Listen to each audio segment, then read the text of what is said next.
ఒక్క గజం కేటాయించలేదు, ఒక్క ఇటుక వేయలేదు, ఒక్క బస్తా సిమెంట్ కూడా ఇవ్వలేదు. కొత్తగా ఒక్క లబ్ధిదారుని ఎంపిక చేయలేదు.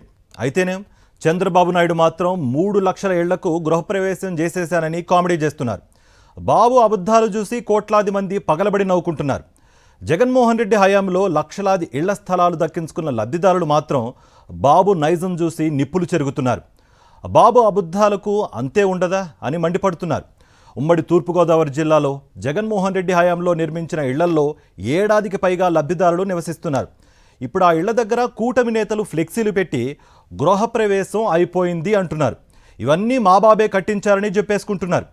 ఇక పచ్చ నేతల పిచ్చి వ్యూహం చూసి జనం ముక్కున వేలేసుకుంటున్నారు. రాజమండ్రిలో జగనన్న కాలనీల్లో కూటమి హైడ్రామాపై ప్రజల ఆక్రోశంపై సాక్షి టీవీ గ్రౌండ్ రిపోర్ట్ ఇప్పుడు చూద్దాం. 5 ఏళ్ల పాలనలో 2 ఏళ్లు కరోనా మహమ్మారి తెచ్చిన సంక్షోభం ఇబ్బంది పెట్టినా జగన్మోహన్ రెడ్డి ఏకంగా 31 లక్షలకు పైగా ఇళ్ల స్థలాలను ప్రజలకు అందించారు. అక్కడే ఇళ్ల నిర్మాణాలకు ఏర్పాట్లు చేసి సహాయం అందించారు. ఇంచుమించు 32 లక్షల ఇళ్లతో ఏకంగా 17,000కు పైగా కొత్త గ్రామాలనే ఆవిష్కరించారు జగన్మోహన్ రెడ్డి. వాటితో పాటు అంతకుముందు చంద్రబాబు నాయుడి హయాంలో పునాదులు తీసి ఆపేసిన టిట్కో ఇళ్లను కూడా జగన్మోహన్ రెడ్డి పూర్తి చేయించి లబ్ధిదారులకు అందించారు. తాము అధికారంలోకి వస్తే లక్షలాది ఇళ్లు నిర్మిస్తామన్న చంద్రబాబు నాయుడు 18 నెలల పాలనలో ఒక్కటంటే ఒక్క ఇల్లు కట్టలేదు. కనీసం భూమి కేటాయించలేదు. లబ్ధిదారులను ఎంపిక చేయలేదు. అయినా అబ్రకదబ్రా మంత్రం చదివి ఒకేసారి 3 లక్షల ఇళ్లకు గృహప్రవేశాలు చేసేశామన్నారు చంద్రబాబు. అది విన్న జనం నోళ్లు వెళ్లబెట్టి చూస్తూ ఉండిపోయారు.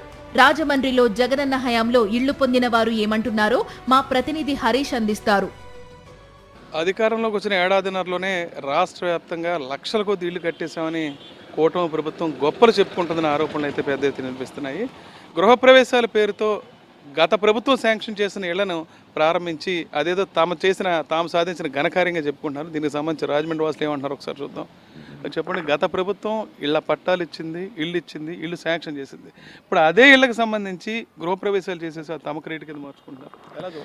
ఇవి 1705 కాలనీలు జగనన్న కాలనీ అనేది మొత్తం ఆంధ్రప్రదేశ్ రాష్ట్రంగా జగన్ గారు ఇచ్చినవండి.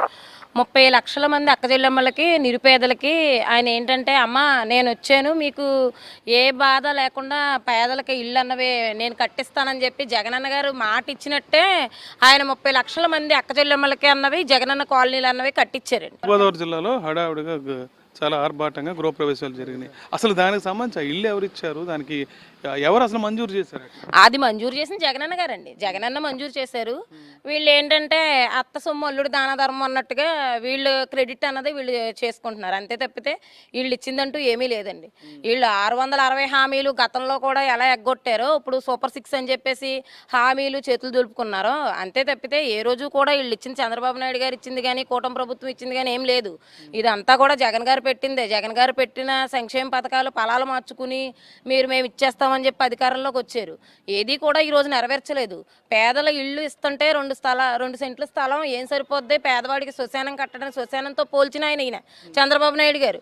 ఈ రోజు అదే శ్మశానం ఎవరిచ్చారు? మీకు కూటమి నాయకులు ఎవరిని ఇచ్చారా? పవన్ కళ్యాణ్ గారు నేను ప్రశ్నిస్తా అంటున్నాడు. ఆయన అలా మాట్లాడకుండానే కూర్చుంటాడు. ఈ రోజు పేదలకు ఇల్లు అంటూ ఇచ్చింది ఎవరన్నా ఉన్నారంటే, చెప్పుకోదగ్గ ముఖ్యమంత్రి ఎవరన్నా ఉన్నారంటే జగన్మోహన్ రెడ్డి గారు. ఇప్పుడు ఒక తూర్పుగోదావరి జిల్లాలో తీసుకుంటే నేను ఒక్కరోజు 8,770 ఇల్లు ఇచ్చేసామని చెప్తున్నారు. నిజమైన వాస్తవం అంటారు? వాస్తవం అంటే 9 నెలలు మేము గర్భంలో శిశువును పెంచి ఇలా డెలివరీ చేసి మేము పిల్లల్ని పెంచాం, పిల్లలు పుట్టించామంటున్నారు. అసలు పిల్లల కనడానికి ఆ శ్రమ కష్టం, ఆ ఇల్లు ఎక్కడెక్కడో ఉన్న వాళ్ళు నిరుపేదలకి ఒకే ఒక మాట సార్, సెంటున్నర భూమి ఇస్తానని అధికారంలోకి వచ్చారు. అరకాది కదా పావు లేదు. మేము ఇచ్చిన భూముల్లో ఇళ్ళ కట్టుకుంటే వాళ్ళకి వెళ్ళి ఫ్లెక్స్లు పెట్టుకుని దాన్ని పబ్లిసిటీ చేసుకుని ఇవాళ మేము ఇచ్చాం. ఒకే ఒక విషయం చెప్తున్నాం, ఎక్కడిచ్చారు? మీరు తెచ్చిన జీవోవా?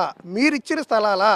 వీళ్ళు శ్మశానాల్లో ఇల్లులు ఇచ్చారంటారు కదా, వీళ్ళు శ్మశానాలకి సమాధులకే స్థలాలు ఇస్తలేదు, ఇంక ఇళ్ళకేమి ఇస్తారండి? ఒకటే ఒకటి చెప్తున్నాం, వీళ్ళంతా కల్లా కపటం ప్రజల్ని మభ్యపెట్టి మాయ చేసి మీ ఇల్లు సెంటున్నారా?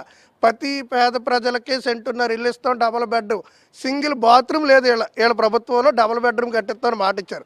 అయ్యి మర్చిపోయి మేము ఇచ్చిన సైట్లో స్లాబ్లు అయిపోయి ఫినిషింగ్ అయిపోయాక లాస్ట్లో ఆడు గోప్రవేశం చేసుకుంటూ ఉండగా ఆ లోకల్ ఎమ్మెల్యే వెళ్ళి 4 ఫోటోలు దిగి ఇది చంద్రబాబు నాయుడు గారు కట్టించిన ఇల్లు. ఇటువంటి అబద్ధాల మాటలు చెప్పడం చంద్రబాబు గారు. అబద్ధాలు చంద్రబాబు అంటారు కానీ చంద్రబాబుని ఎవరు మోసగాడే ఇంకా ఆయన. కానీ తప్పుడు పనులు చేసి ఇంకా జనాల్లోకి మేము ఇచ్చామని నమ్మితే ప్రజలు ఎవరో నమ్మిలా లేరు. మీరు సెంటున్నర ఇల్లు ఇస్తానన్నారు కదా, ముందు సెంటున్నర ఇవ్వండి పేద ప్రజలకి. పాదయాత్ర చేసి ప్రజల యొక్క కష్ట సుఖాలు తెలుసుకొని జగనన్న కాలనీలని పెద్ద ఎత్తున రైతుల దగ్గర నుంచి భూమి సేకరించి కలెక్టర్ ద్వారా ప్రతి ఏరియా కలెక్టర్ ద్వారా రైతులకు భూమి సేకరించి రైతులకు నష్టపరిహారం ఇచ్చి జగనన్న కాలనీలు అని చెప్పి రాష్ట్ర వ్యాప్తంగా ప్రతి ఊళ్ళో కూడా దాదాపు 30 లక్షల ఇల్లులు నిర్మించడం అంటే చిన్న విషయం కాదు. ఇప్పుడు చంద్రబాబు నాయుడు 14 సంవత్సరాలు అధికారంలో ఉన్నారు. కనీసం ఆయన ఆయామలు 14 సంవత్సరాలు కలిపి ఎప్పుడైనా 10 లక్షలు నియమించారా? 14 కలిపినా సరే లేదు. జగన్మోహన్ రెడ్డి 5 ఏళ్ళు పరిపాలన టైం అయితే 2 ఏళ్ళు కరోనాతో కాలం గడిచిపోయినా సరే ఉన్న 3 ఏళ్ళలో కూడా పేదలకు ఎంతో అభివృద్ధి పథకాలు ఎన్నంటే అవన్నీ మెడికల్ కాలేజీలో ఇంకోటి అవన్నీ. ఈ ఇల్లుల విషయం వచ్చేసరికి అలా రాజమండ్రిలో కానీ ప్రతి ఊళ్ళో కూడా పెద్ద ఎత్తున రాజమండ్రిలో దాదాపు 22,000 మందికి ఇల్లులు ఇచ్చారు.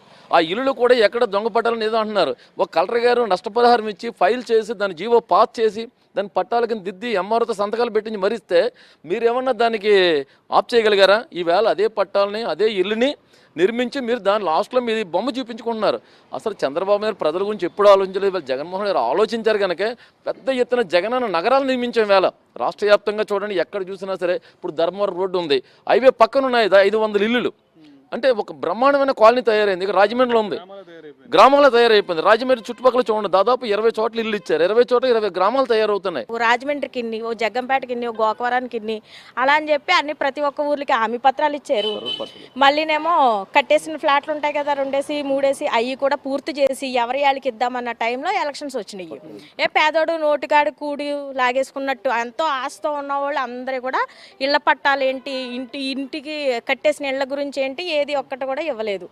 సరిపోయేప్పటికి ఏమైంది, ప్రభుత్వం మారిపోయింది. ఇప్పుడు దొంగ ప్రభుత్వం అన్నట్టు ఈ చంద్రబాబు నాయుడు గారు ఏదో కొన్ని అబద్ధాలు చెప్పేసి పావులాకి 10 రూపాయలు ఇస్తామని చెప్పేసి చదివించేస్తాము, ఇంకేదో ఆయన నోటుకు వచ్చినట్టు చెప్పేసేయండి వచ్చేసారు. వచ్చేసిన తర్వాత ఏమైందండి, ఆ కట్టించినయే మళ్ళీ ఈయన కూడా రంగులే మార్చుకొని గృహప్రవేశాలు చేసుకుంటున్నారు మేము ఇస్తున్నాం అలాగని. అది గొప్ప ఏంటండి? కష్టమంతా జగన్మోహన్ రెడ్డి గారు పడ్డారు, అది గొప్ప ఏంటండి? ఇప్పుడు నేను ఒక చెట్టు వేసి నాటుతాను, నీళ్ళు పోసి పెంచుతాను, కాయ ఇచ్చే టైంకు నువ్వు వచ్చి కోసి ఈ చెట్టు నేనే నాటానడానికి ఏం సమర్థులండి? నువ్వు అలా చెప్పుకుంటే సరిపోద్దండి? మాకు తెలీదా? ప్రజలకు తెలియదండి? బడుగు బలహీన వర్గాలకు తెలియదండి? వీళ్ళంతా స్పష్టంగా చెప్తున్నారు. అసలు ప్రస్తుతం కూటమి ప్రభుత్వ అధికారంలోకి వచ్చాక ఒక్క ఇల్లు కట్టింది లేదు. నిజంగా ఒక్క లబ్ధిదారుడు కూడా ఒక ఇంటి పట్టా ఇచ్చిన పరిస్థితి లేదన్నారు. గత ప్రభుత్వం మంజూరు చేసిన ఇళ్ల పట్టాలు ఏవైతే ఉన్నాయో అందులో ఇల్లు కట్టుకున్న వాళ్ళకి ప్రభుత్వం చేసిన సాయాన్ని వాళ్ళ గొప్పగా చెప్పుకుని దానికి సంబంధించి గృహప్రవేశాలు ఆర్భాటంగా నిర్వహిస్తున్నారు తప్ప జబ్బలు తెరుచుకునే కార్యక్రమం తప్ప కూటమి ప్రభుత్వం క్రెడిబిలిటీ అయితే అసలు ఏమీ లేదనే విషయాన్ని రాజమండ్రి వాసులు చెప్తున్నారు. రాజమండ్రి నుంచి Vijay Harish for Sakshi news. Sakshi TV ప్రసారాలను నిలిపివేయడం చట్టరీత్యా నేరం.